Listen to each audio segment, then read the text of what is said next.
In a world where Eminem has one chance to escape his shitty life, and he hates his mom, he'll have to earn his freedom and save the world by challenging a melting down nuclear reactor to a rap battle.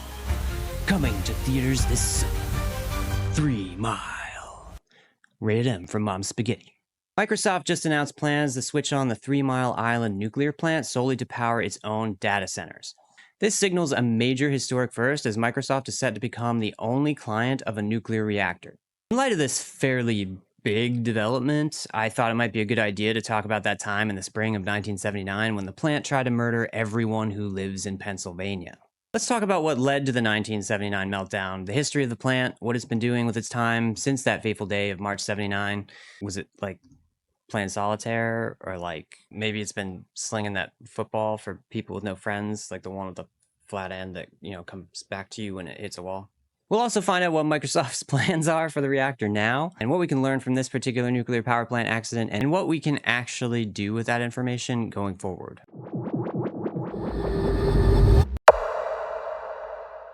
3 Mile Island was colloquially referred to as TMI, which coincidentally you're going to get a lot of in this episode. The 3 Mile Island nuclear meltdown, or TMI meltdown, was the worst commercial nuclear power plant disaster in the history of the US. So commercial is an interesting word that gets bandied about when talking about 3 Mile Island, and that's because the early days of nuclear energy production was basically like the Wild West, especially after 1954 when private corporations were encouraged to get in on the game, but the early government efforts weren't great either. It's a fascinating history of really awful trial and error with extraordinarily high stakes and often severe consequences. I'm planning a whole episode on that 20-year period of awfulness that will shine a light on the early days of this burgeoning sector. It's a time period that you just never really hear about, most likely because it all sits in the shadow of the subject of today's video, 3 Mile Island.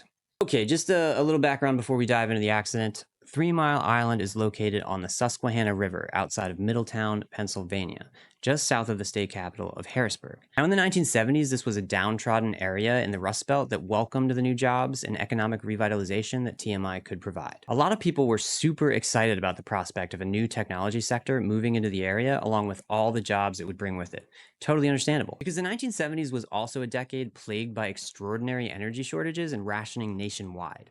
American families were feeling the squeeze hard, both in terms of just being able to buy gas when they needed it, and then also figuring out ways to afford that gas when they could find it. It was a chunk of time that really tested the country in a lot of ways. So nuclear energy proliferation was seen as a really great solution to the ongoing economic and energy woes. And here we have companies coming along that wanted to build new tech that would fix both those problems. What's not to love? And so the first reactor at 3 Mile Island, called Unit 1, was built in 1974. That plant was built by General Public Utilities, now called First Energy Corp., and operated by the Metropolitan Edison Company. Keep in mind, this is 20 years after the Atomic Energy Act was amended to grant private corporations permission to start trying their hand at building nuclear reactors. That amendment resulted in a shit ton of fun backyard experiments across that 20-year time span that caused a bunch of nuclear meltdowns and incidents all over the place. It also led to the admission that corporate America just flat out wouldn't participate in something as risky as the nuclear energy game without being completely backed up and safeguarded by the authority and resources of the US government. Hang on a minute. Companies, they want to reap all the benefits but not do any of the hard work up front? That doesn't sound like companies. We certainly wouldn't stand for that kind of one-sided abusive relationship today. You get it? You get it? You get it? Because we do. In 1974, the same year that Unit 1 was switched on at 3 Mile Island, the Nuclear Regulatory Commission was established. The NRC is an independent agency that's meant to oversee commercial nuclear power plants, along with other commercial and civilian uses of nuclear material. Because of the public embrace of nuclear power and its commercial viability, along with the subsidies and assistance companies were receiving to build plants, the NRC was immediately overwhelmed by the workload placed at its feet. Some regulators who insisted that the potential for accidents was actually the least concern, but others that were pretty adamant that was only true because the pathways to possible accidents simply weren't thoroughly researched yet. In 1976, 2 years after Unit 1 was built at TMI, 4 nuclear engineers, some from the Nuclear Regulatory Commission and another from General Electric, all resigned in protest of the industry. They insisted that nuclear power as it currently operated was not as safe as was advertised, and they collectively testified to the Joint Committee on Atomic Energy to voice their growing concerns. They stated in part that, quote, "The cumulative effect of all design defects and deficiencies inefficiencies in the design, construction, and operations of nuclear power plants makes a nuclear power plant accident, in our opinion, a certain event. The only question is when and where. Spooky segue after foreshadowing to the dreaded Unit 2.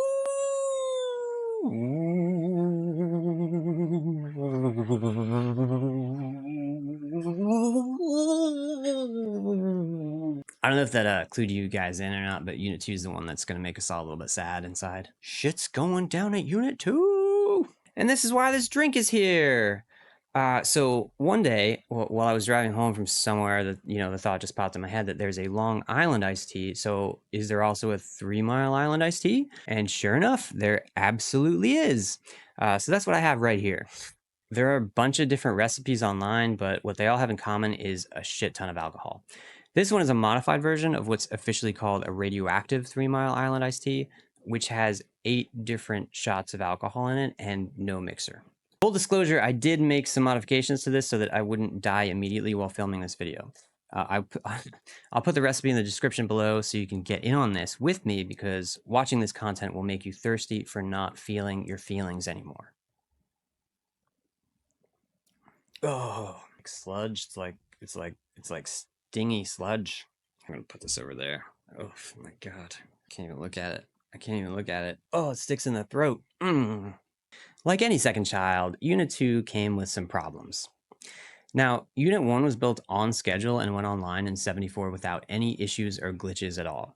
Unit 2, however, had been scheduled to switch on and be fully operational by 1976, but instead took 2 additional years to finish due to various snags causing construction delays. And then after it went online, it actually experienced several unscheduled shutdowns due to glitches in facility operations. If you're as alarmed as I was to discover the concept of the unscheduled shutdown of a nuclear reactor and the fact that it's described in such innocuous sounding language, let me give you a couple of tidbits of info about that. An unscheduled shutdown is the sad, neglected stepchild equivalent of a scheduled shutdown.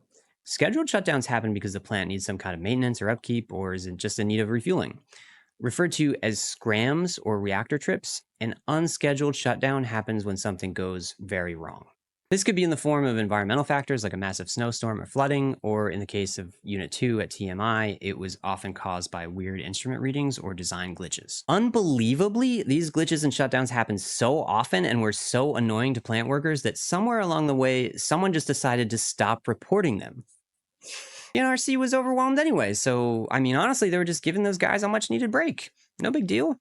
The lack of reporting and outright fudging of data was so egregious that in 1983, a federal grand jury indicted the Metropolitan Edison Company for faking reports coming from Unit 2. You can probably guess by now where this is headed, at least partially. By the time the radiated turds were about to hit the fan, Unit 2 was really ready for it. Its constant weird glitches and random scrams had desensitized workers to the fact that they were operating a highly dangerous, failure-prone Godzilla furnace, and they'd been actually conditioned to ignore any signals that anything was wrong. And the NRC was out of the picture because they didn't know what was happening, and the regulators there might have wanted to take a second look at things if they'd known the truth about Unit 2's malfunctions. There was no third-party impartial oversight in a pressurizing situation. This whole pressure cooker leads us to the early morning hours of March 28, 1979, when Unit 2 would become an actual real-life pressure cooker. At around 4 a.m. in the morning, alarms began going off.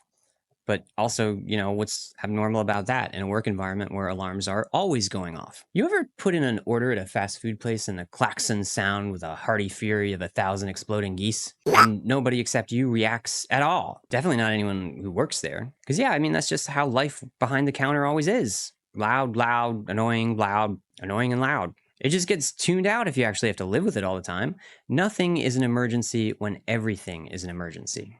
Okay, so Unit 2 had a bad case of the gremlins. We've established that it was very glitchy, which is not what you want to see in your friendly neighborhood nuclear reactor, honestly. In reality, what began happening at 4 a.m. is that for reasons we still don't fully understand today, feedwater pumps that carry cooling water to the steam generators randomly shut off. And I kid you not, but the backup feedwater pumps had been accidentally turned off just days before. They'd been running tests recently and someone had to manually open and close those valves. So after shutting the backup pumps down for the last time, they just forgot to open them up again and just left it like that.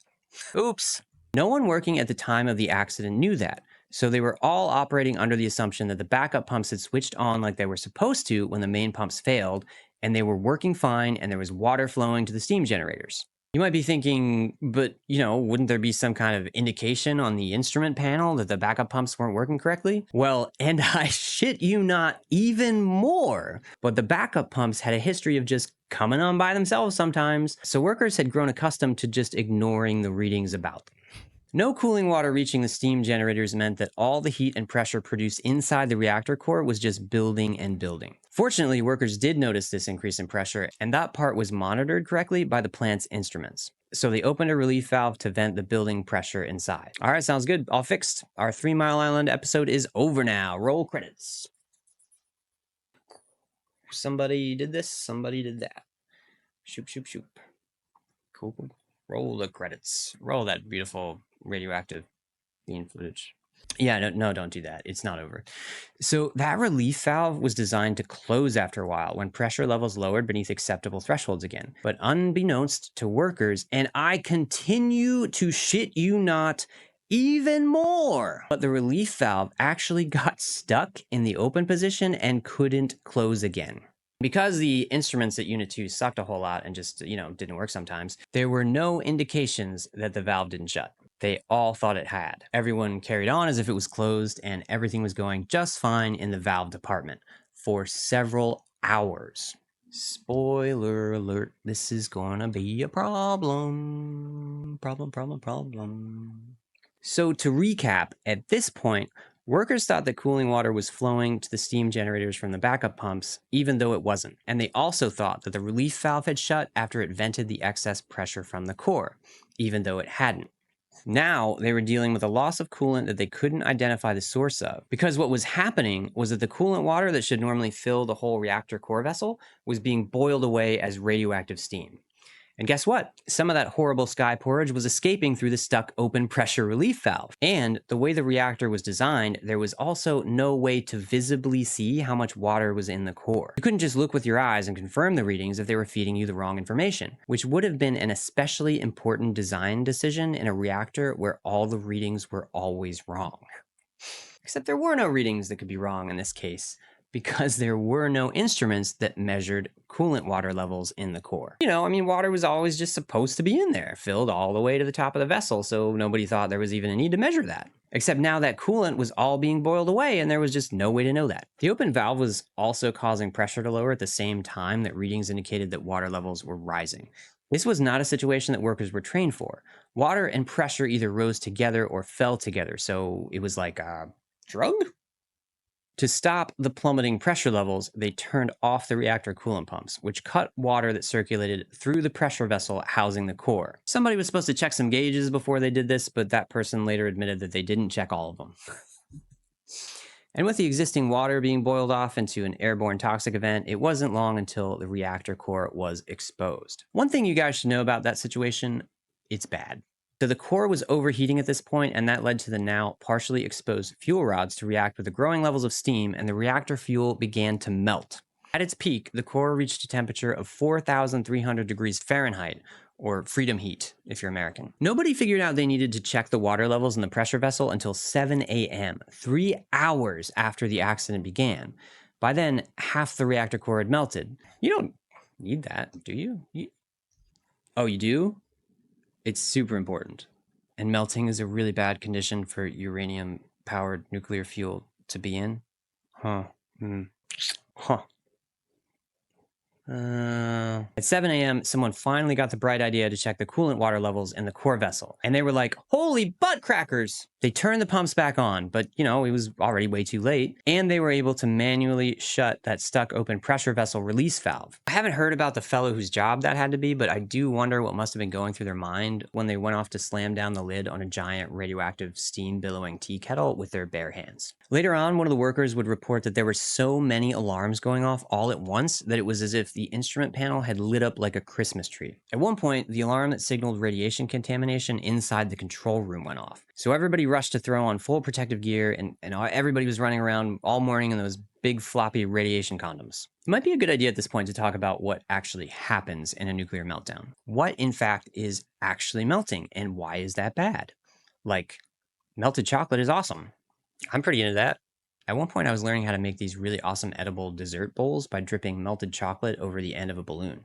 It did not go well, which is a cool coincidence because neither does melting uranium fuel pellets. A meltdown is an unofficial term that refers to the core of a reactor either partially or fully melting, like actually melting.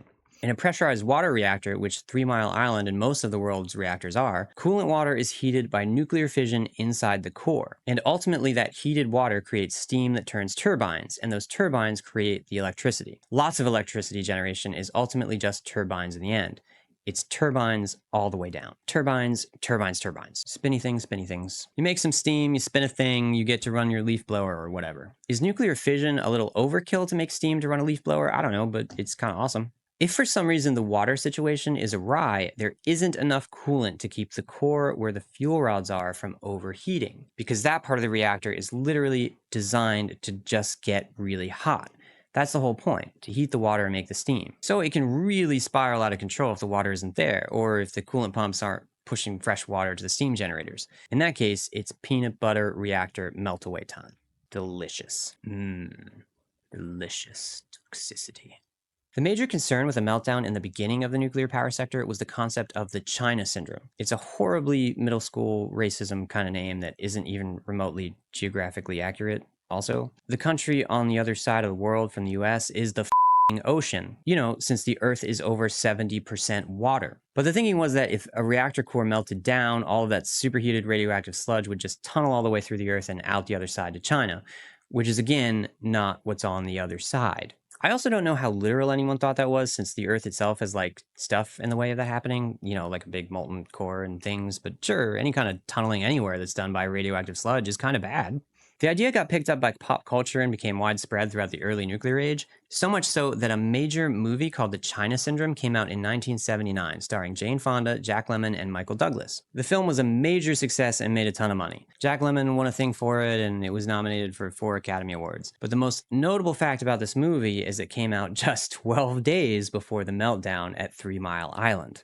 Okay, so 3 Mile Island is melting down and the public is keyed up over a big blockbuster thriller about a nuclear reactor meltdown. It's a PR nightmare waiting to happen. Fortunately / unfortunately, depending on how you look at corporate responsibility and accountability, they just didn't tell anyone for several days, so nobody really knew they needed to panic. So they didn't. The leading theory about how all of it eventually came out was that some bits and pieces of radio chatter were intercepted, and that began to stoke the flames of rumor about the accident. And soon there was a mounting pressure and mass confusion, and a public revolt was indeed on its way. At one point, emergency sirens in Harrisburg were triggered, and that amplified the growing pandemonium even more. The Nuclear Regulatory Commission arrived on the scene and were like, "What in blue blazes have you kids been doing?" They evaluated the evidence on the ground and advised then Pennsylvania Governor Dick Thornburgh to declare an evacuation.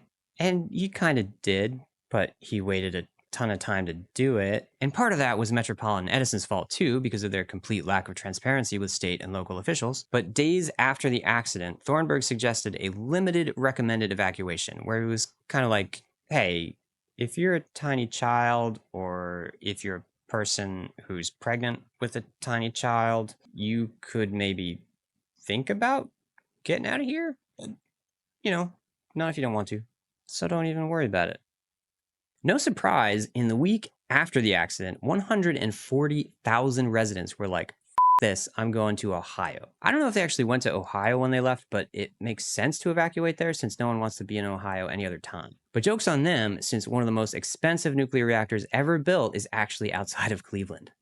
Fun family history fact, but my grandparents were actually on their way to the annual farm show in Harrisburg during the evacuation, and they could not figure out for the life of them why all the cars were lined up on the other side of the road going the opposite direction, and they were the only car on the road into Harrisburg. They just didn't listen to the radio in the car. At this point, some of the greatest minds in nuclear physics and engineering are poring over the conditions at 3 Mile Island. And in the middle of all this intense scrutiny and math magic analysis, someone says, hey, wait a minute.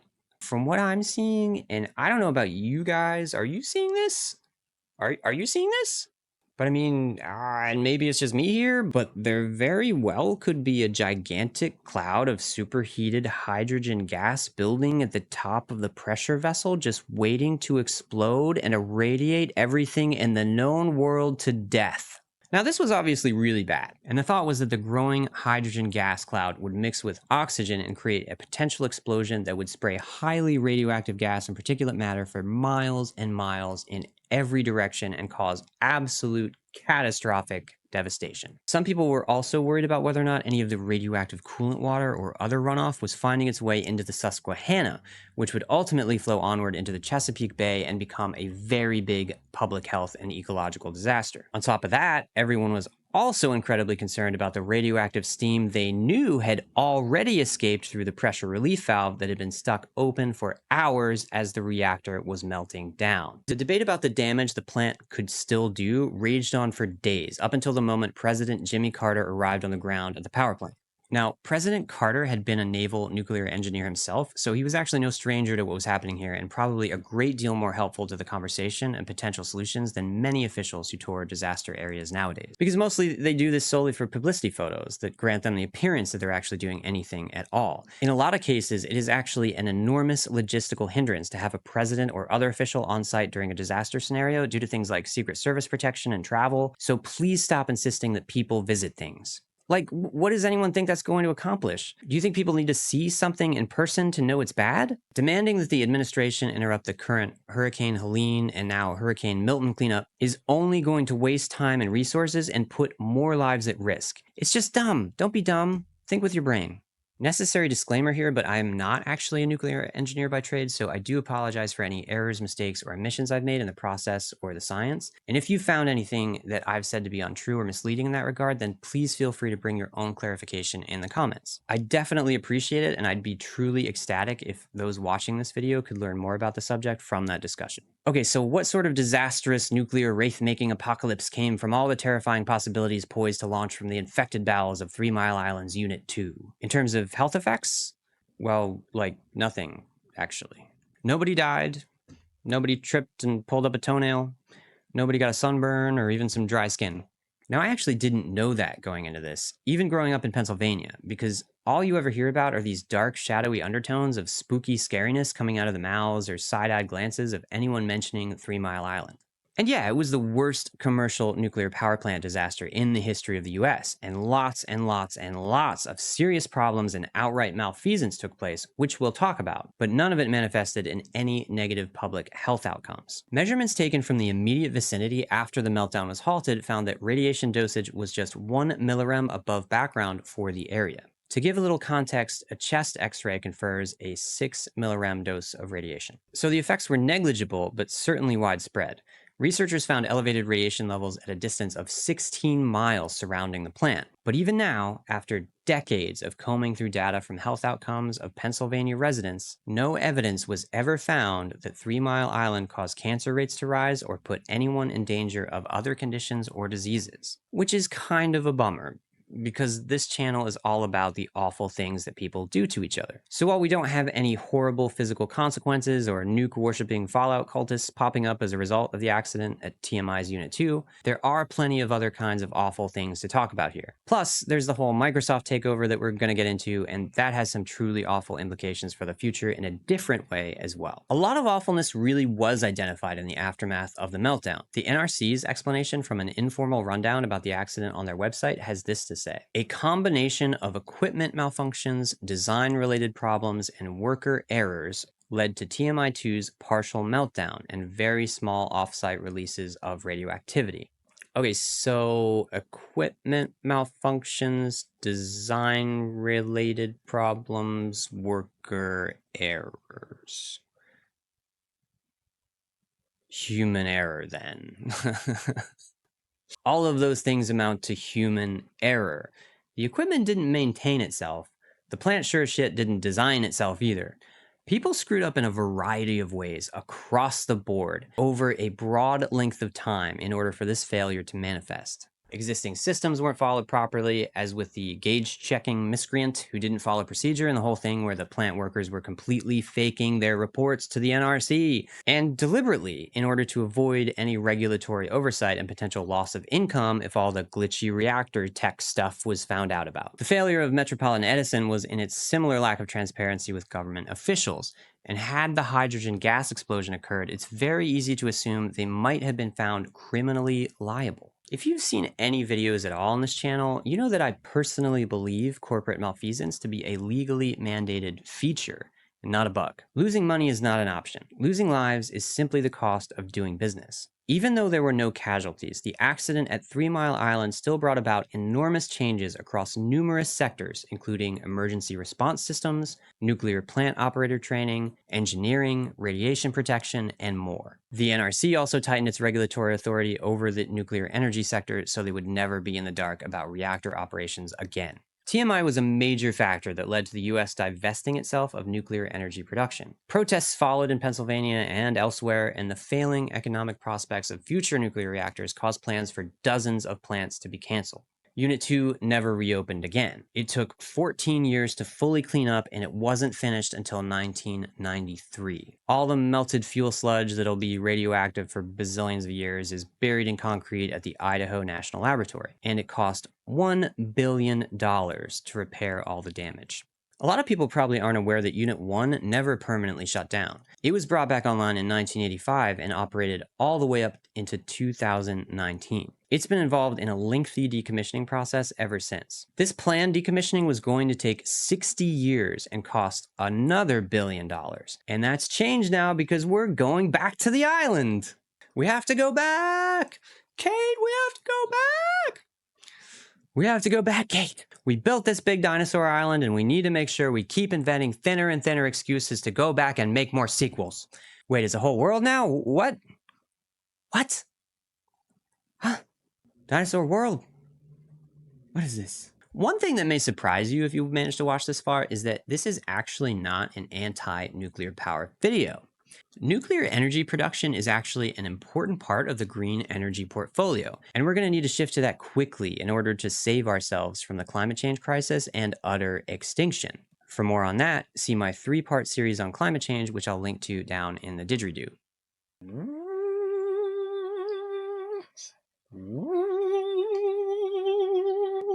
We're now way past Wild West times in terms of nuclear power. Current technology is making nuclear energy generation exceedingly safe. In the US, there are currently 93 functioning Generation 2 reactors that have been made incrementally safer over time through new developments and retrofitting. Even better than that, though, there are plans to launch Generation 3 and 4 nuclear reactors over the next decade. These new reactors, called Small Modular Reactors, or SMRs, have been designed from the ground up for better safety features and improved emergency fail-safes, especially for environmental hazards like major storms and earthquakes. All this brings us to Microsoft's announcement that its unholy capitalist clerics are about to resurrect the entombed uranium beast of 3 Mile Island. This isn't even the only reactor set to reopen in the coming years. Palisades nuclear plant in Michigan is also slated to be brought back online, but it is the only reactor poised to have just one client, and that client is a gigantic globe-spanning technocorp.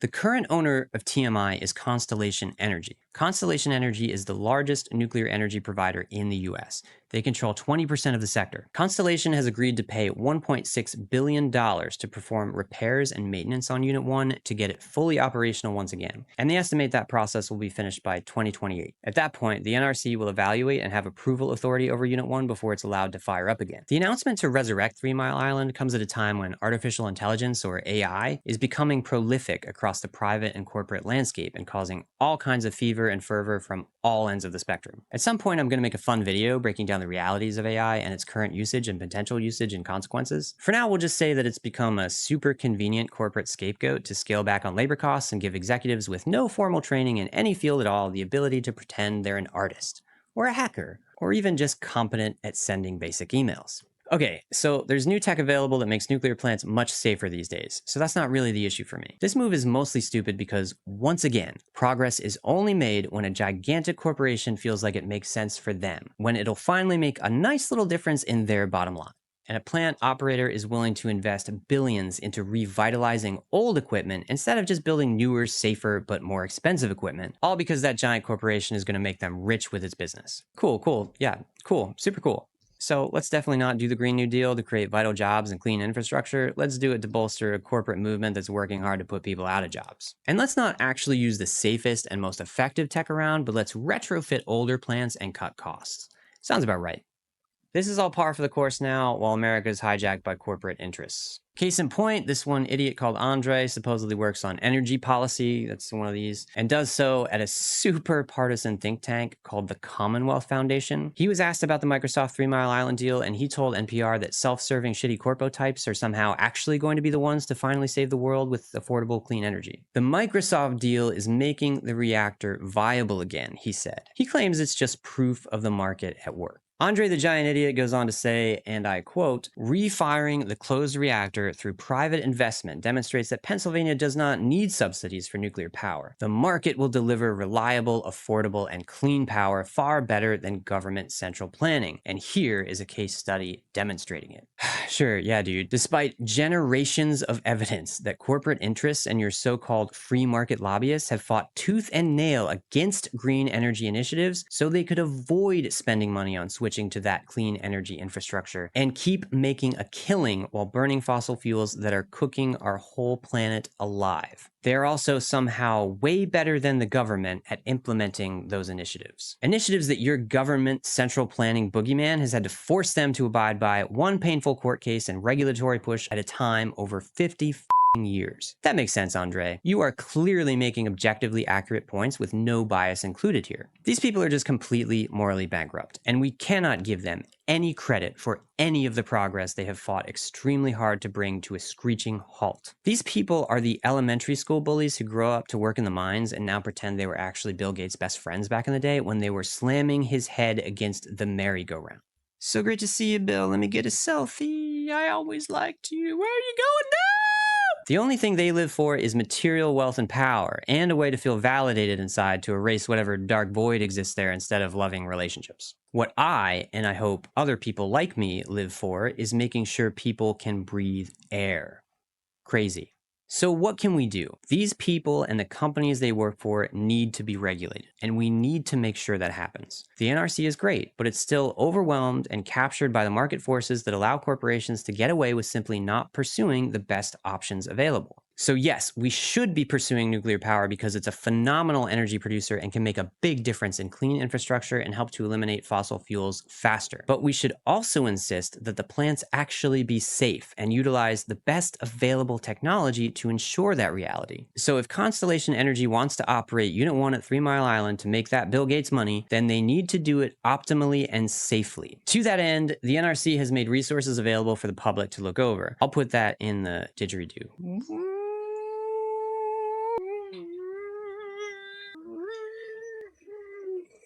You'll find that you and all of us actually have the ability to submit our input and steer the process of Unit 1's refiring. All you have to do is read the associated documents and review the proposal and give your honest input with the facts that you have available. Let's make sure we live in a safe, insane, reasonable world, avoiding one small disaster at a time. Let's do some f***ing good about 3 Mile Island.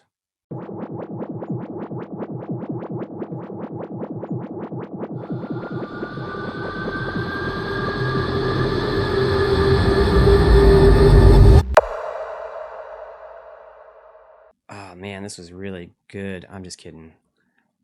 It wasn't. Please don't make this. Make one of the other ones. This one is not. It's not good. So I totally haven't actually been drinking this at all. I've just been pouring it into a different glass that I'm keeping at my feet. Because I just didn't feel like dying today. It's also only 5 o'clock. Haven't eaten yet. I'm spilling this everywhere. I'm really not good at pouring things. I didn't know that about myself. Now, I actually saw the China Syndrome at the summer movie series in Bryant Park over a decade ago now. And while I can't say I remember much about it, honestly, the one thing I do remember is that at one point in the film, they say the name of the movie, like when they're describing the actual thinking behind the radioactive tunneling idea, and say it at the end of all that explanation. The China Syndrome. And everyone in the audience just goes, "Oh, the China Syndrome, they said it!" Ooh. We have to go back. What is this, Dinosaur Planet?